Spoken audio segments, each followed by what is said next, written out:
If you thought Jurassic Park 3 was bad, welcome to Jurassic Park World Fallen Kingdom. Worst movie ever!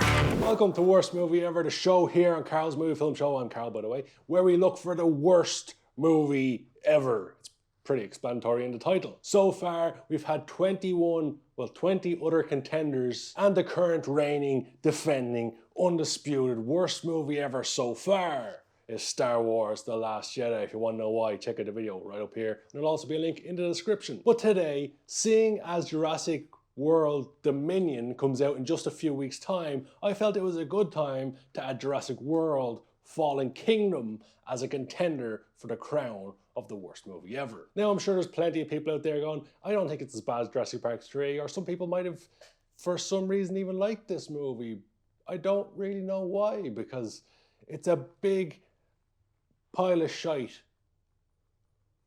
Now, Jurassic World was an interesting reboot. I'm not sure anyone asked for it, but they did it, they made it, and it was okay. It was decent. Then they decided, let's make more of them and kind of just ruin everyone's childhood. So they came up with Jurassic Park Fallen Kingdom. Now, if this is your first time watching an episode of the worst movie ever, first of all, there's a playlist of a lot of episodes there you can check out and see all the different contenders and why I think they're bad. And predominantly, I just run down the entire story and I leave it up to you guys, the audience, to decide which is the worst movie ever. And now, with community posts available on the channel here on Karl's Movie Film Show, we can actually do polls to eliminate and have a bracket tournament, a playoff tournament to decide which is the worst movie ever. And perhaps we'll do that when we get to episode 100. At this rate, it's going to take about 10 years, but we'll get to episode 100 eventually. So let's talk about Jurassic World Fallen Kingdom. From what I remember, I only watched it last night for the second time. I thought I'd never watch it again after the first time, but here we are. So I'll try to sum up the story as quickly as I can, and then we can discuss if it's the worst movie ever. Now, the opening scene of Jurassic World Fallen Kingdom is pretty interesting. We're on Isla Tublar, and there's some guys diving down to find the skeleton of the dinosaur from Jurassic World and take a bone. And while they're there, all these army guys get attacked by a dinosaur. And there's a scene with a helicopter, and a dinosaur tries to take down the helicopter, and the helicopter gets away, and then a bigger dinosaur comes along. And there's a lot of dinosaurs. It's a good start to a dinosaur movie. Then we're introduced to some new characters, and of course, Bryce Dallas Howard being the main character. She comes along, and we're off to the races. So the long and the short of it, Isla Tublar has a volcano which is about to erupt. All of the dinosaurs are going to go extinct. This brings in everybody's favorite element of all these action movies, a politics part, where Jeff Goldblum pops up, giving his testimony to a panel of judges as to why they shouldn't save the dinosaurs.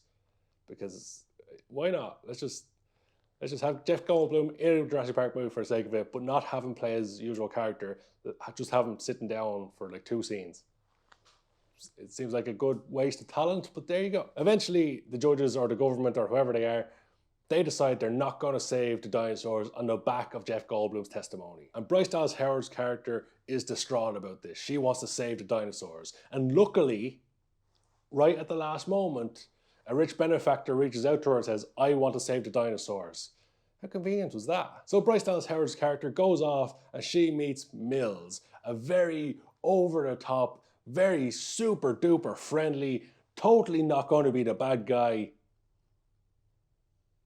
Wink, wink, didn't even wink. And Mills explains his plan to save all the dinosaurs. They have another island they're going to transport all the dinosaurs to, and they just need Bryce Dallas Howard's character's signature or fingerprint to use the tracking devices they had in Jurassic World. You know, they need her to track the dinosaurs, because why not? And then they need a reason to get Chris Pratt back into the movie. And Chris Pratt had a relationship with the raptors in the first movie. So they bring up Blue, who's the main raptor from the first movie.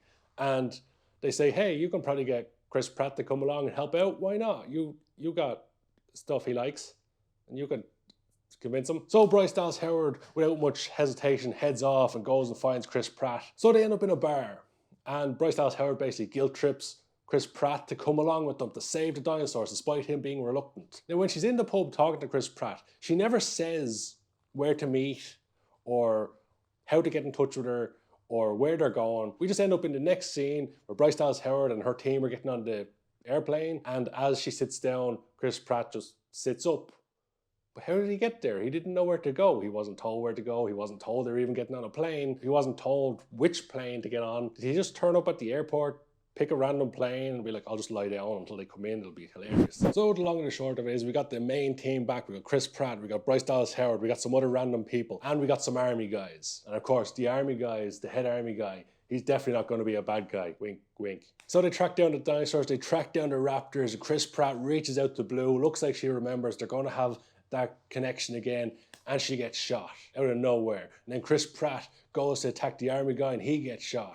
And then they just take the raptors and Chris Pratt is left there. There's also this weird scene where this new girl who's been in it from the start, she's supposed to be like a super smart science person, I guess. She picks up a gun off the ground and points it at the main army guy. And he puts his gun up, all the army guys put their guns up, and then she says, if you shoot me, nobody will be able to save that raptor that you clearly want. And he goes, okay, everybody put their guns down. And that's the end of the scene. But if she never picked up the gun in the first place, the army guys wouldn't have pointed the gun at her at all. Because nobody was pointing the gun at her. She pointed the gun first. It was a very random, completely unnecessary scene. Because if she didn't pick up the gun, the army guys probably would have just brought her along with them anyway. She would have been captive anyway. So it's kind of stupid. As I mentioned, they take the dinosaurs, they take all the people, but they leave Chris Pratt lying on the ground. We'll come back to him later on. This is when it's revealed Mills, the super nice guy who Bryce Dallas Howard met earlier, is actually the bad guy. I know, shock horror, nobody saw it coming. Unbelievable. Now, Mills has been like the assistant, or I guess like the manager of Benjamin Lockwood's businesses. He's one of the guys from other movies. And the long and short of it is Lockwood has this granddaughter in the movie who, I'll just cut to the chase, she's revealed that she's a clone of his actual daughter. That's later on, so they're doing human clones, not just dinosaur clones. That's probably going to come into the next movie, but who really cares? But Mills wants the dinosaurs so he can sell the dinosaurs and make money, because money's the source of all evil, and, you know, English people are evil and try to take over the world and want all the money. Dinosaurs. So after that, while Chris Pratt has been knocked out and the raptor's down, all that stuff, Bryce Dallas Howard and this other young guy are in this control center and all the doors suddenly lock. And then somehow, some way, a dinosaur ends up coming down this shaft.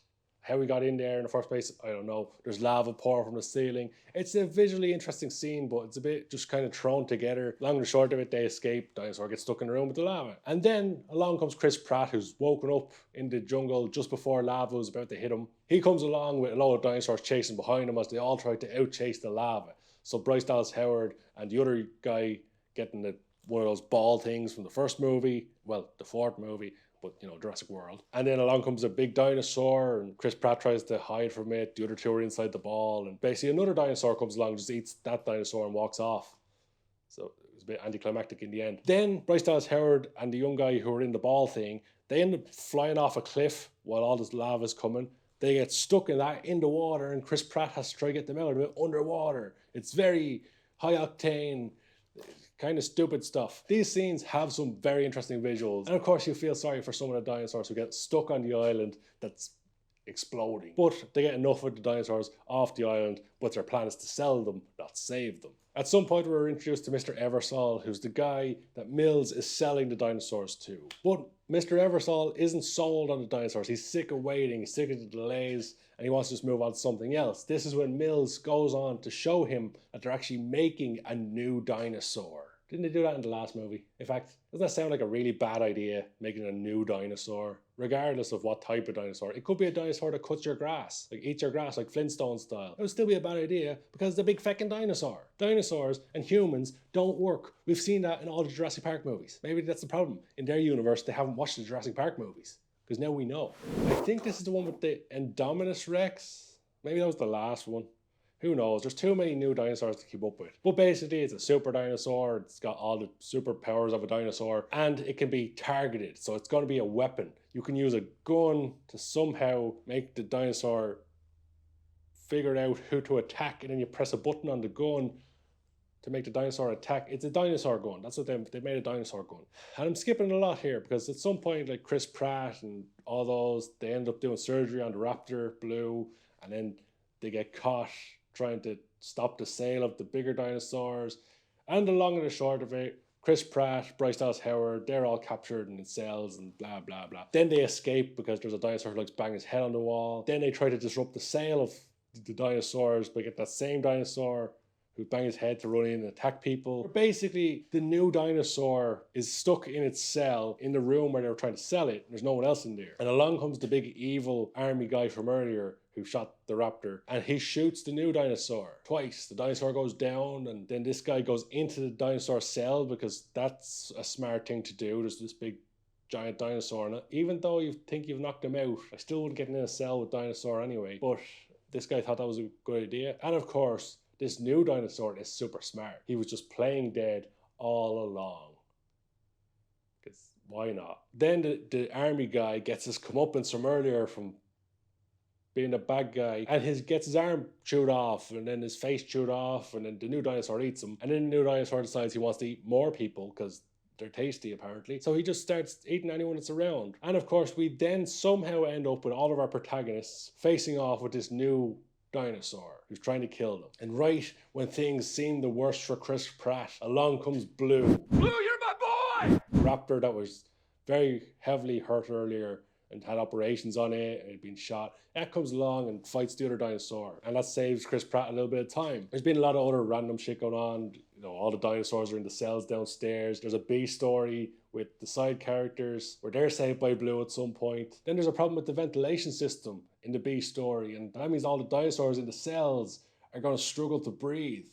But that's going to come back later because now we're still fighting the big new dinosaur. We end up on a roof with the big new dinosaur because why not? And it's crawling along a glass rooftop and it seems to realize that it's a perilous situation. And more or less, long and the short of it, Blue comes along and attacks the big dinosaur again. They both fall through the roof, and conveniently, the new dinosaur lands on the horns of a Triceratops skull that's in a museum type thing. But Blue survives, so that's cool. Good dinosaur survives, bad dinosaur dead. But of course now, after all the to and froing in the movie, and I've skipped over a lot because there's a lot of nonsense in there, and a lot of terrible acting, and a lot of terrible dialogue, and there's even a point where there's something about to explode, and Blue is standing beside it, and more or less looks at the stuff and goes, oh shit, and then jumps away. It's kind of weird. But ultimately we end up at a point where all of our protagonists are in a control room. All of the dinosaurs are in their cells about to die because they can't breathe, because the ventilation system is broken, because science. Now, Bryce Dallas Howard decides she has to let the dinosaurs out. But that would mean unleashing dinosaurs on the world. So the dramatic music rises, and one by one she presses the unlock button. One by one, really, they go one by one, show every single cell be unlocked one by one, instead of just having a release all button, which would have been much easier, much more convenient. Now luckily they also have a giant red button on the table for some reason that says open the outside doors. Why that's a big giant red button, who knows? But she decides she can't do it. She can't release the dinosaurs because that'll be sending dinosaurs out into the world, and then, you know, humans would be fucked. Pretty much, because, you know, dinosaurs and humans, they don't really mix. But the girl who I mentioned earlier is a clone. She releases the dinosaurs because she says they're alive like I am. Now the stupidity here is that if Bryce Dallas Howard never released the dinosaurs from the cells, from their individual cells, and just opened the outside doors, the entire room would be ventilated, the dinosaurs wouldn't have escaped, and everybody would have been fine. It was just a really stupid decision on the part of the protagonists to unlock all the dinosaur cells. They intentionally released the dinosaurs.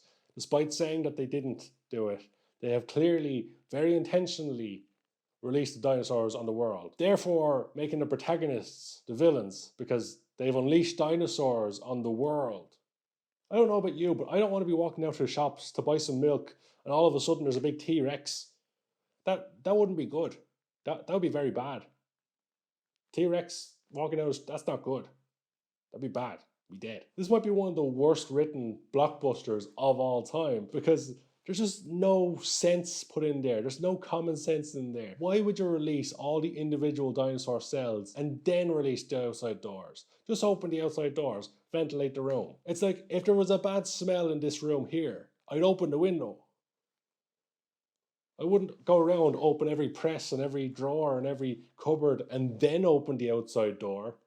That doesn't make any sense. That would be fucking stupid. And there we have it. That's where the movie ends, with all the dinosaurs just out in the wild. And I think we got a face-off between a lion and a T-Rex.